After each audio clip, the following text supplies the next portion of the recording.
Hey everyone, in this video I want to discuss a concept that I see many people fail to practice well when it comes to relationships. And this concept is you get what you ask for in relationships.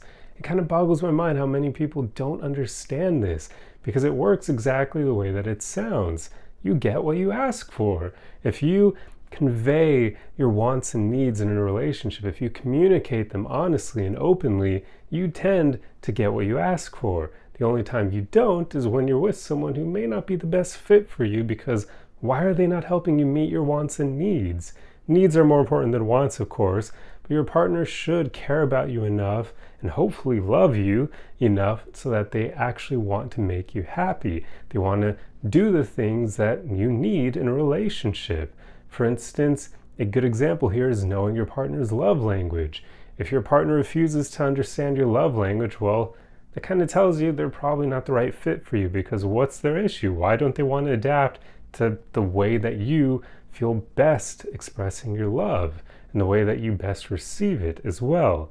So the more that you communicate openly and honestly, you should find over time that you tend to end up getting the things that you want in relationships. You tend to get your needs met. It's unfortunate how many people don't practice this. I think one of the biggest problems in society right now is that many people, I don't want to say they're incapable of being honest, but more so they're kind of, I guess, being conditioned to not be honest. And it's really unfortunate. I see this so often. I don't even tend to spend time getting to surround myself with people who are dishonest, because I just don't like that. And I even mean dishonest in the sense that they just struggle to be honest with me, because I don't like that. I understand that usually people need to do some self-work to achieve this, but I just don't want to keep people around me who don't tell me what they're thinking, because it just doesn't lead to as great of a quality of a friendship than you would otherwise have.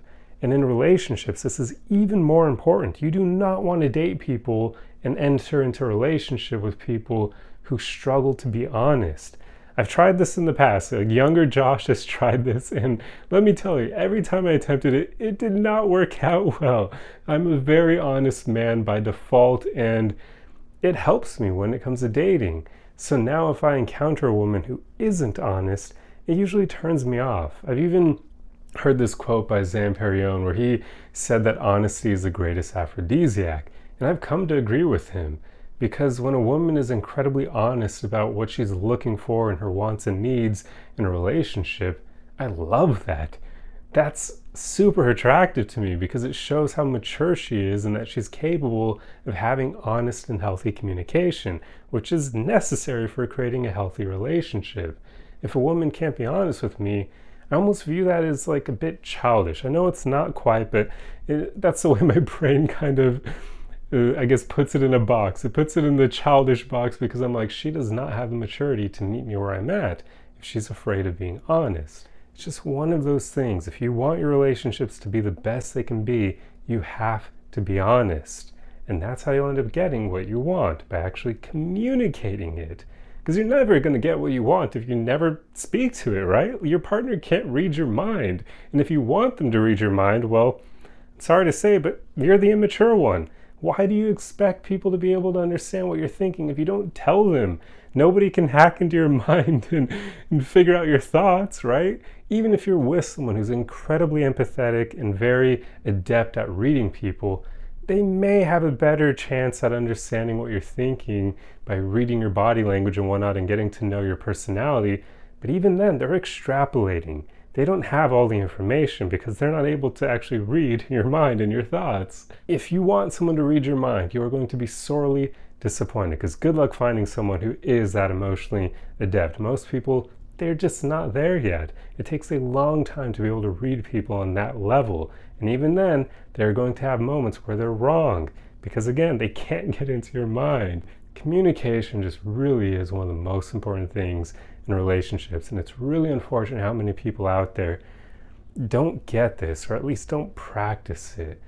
I really wish that high school or something in public school, there was some course or something that would train people on how to create healthy relationships. I really think the world could use it, and in my opinion, the fact that that isn't already a course is a huge disservice to society, it almost makes me even wonder if like the people at the top truly care about us, because if they did, wouldn't they want to teach us things that would help us live better lives? But anyway, that's a topic for another video. I don't want to get sidetracked here, but I truly do think this is incredibly important, and most people need to learn how to communicate in relationships. So since school doesn't teach this to you, of course, spend time on your own learning about this. Learn about psychology, learn about good communication skills and whatnot, how to de-escalate conflict, or even how to work through conflict, because I mean, conflict is inevitable in relationships, and it's not always a bad thing. It's only bad if you're not able to recover from it.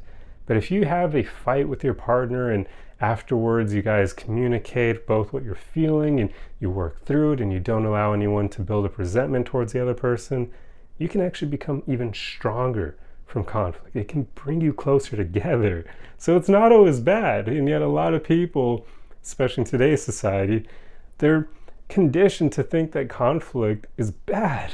We get all these TikTok videos and other BS out there by content creators who just don't quite understand the things they're talking about, or they're immature themselves, and they'll say that your relationship should be easy and fun and carefree and there shouldn't be any arguing and fighting. That's BS. There are no relationships like that unless you're in middle school or high school and you don't know what the hell you're doing, and both of you are very immature and just unaware of what's actually out there in the adult world. Because for everyone else, conflict is a natural part of relationships. You and your partner are not the same person, so you're inevitably going to have conflict at times. You're going to disagree with each other because you don't see the world the same way. You don't have the same beliefs on everything. So of course there will be times where you butt heads together because you're not going to agree on certain things. Is that horrible? Is that the end of the world? No, it's natural. It's a part of relationships, right? What's important is that you're willing to work through that and try to understand your partner, communicating your wants and needs along the way, and then just aiming to figure things out with them. That's all you really need to create great relationships. So yeah, this video has kind of gone on a bit deeper than I've anticipated it, but that tends to happen when I just start getting on a roll with these topics that I'm passionate about. But I truly hope that you got something valuable out of this video. I hope you understand that communication really is incredibly important when it comes to relationships, and you can't expect your wants and needs to get met if you never communicate them. So just be honest with your partner. That's all there is to it. Just be honest with them, even when it's difficult, and hold space for them when they're being honest with you, even if they're telling you something you don't want to hear.